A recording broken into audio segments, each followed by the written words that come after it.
ଭାଇ ଦ୍ୱିପହର ସମୟରେ ମନ ହେଲା ଗୋଟେ ରୋଷେଇ କରିବାକୁ। ରାଜା ମୁଁ ଆମେ ପହଞ୍ଚିଗଲୁ ଆମ କେନାଳ ବନ୍ଧଠି ରୋଷେଇ କରିବାକୁ। ଦେଖିପାରୁଥିବେ ବିଲ ମଝିରେ ରୋଷେଇ ହେଉଛି। ଏପଟେ ସବୁ ରାଜା ଏଠି ମୁଁ ଧୁଆ ଧୁଇ କରୁଛି।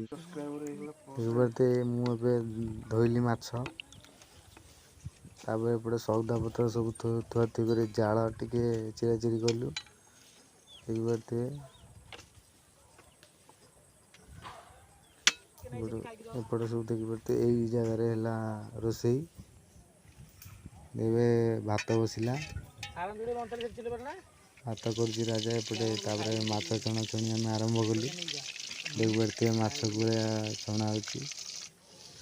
ଏପଟେ ଦେଖିବେ ତରକାରୀ ଆରମ୍ଭ ହେଲା, ମାଛ ସରି ତରକାରୀ ଏବେ ଆରମ୍ଭ ହେଲା।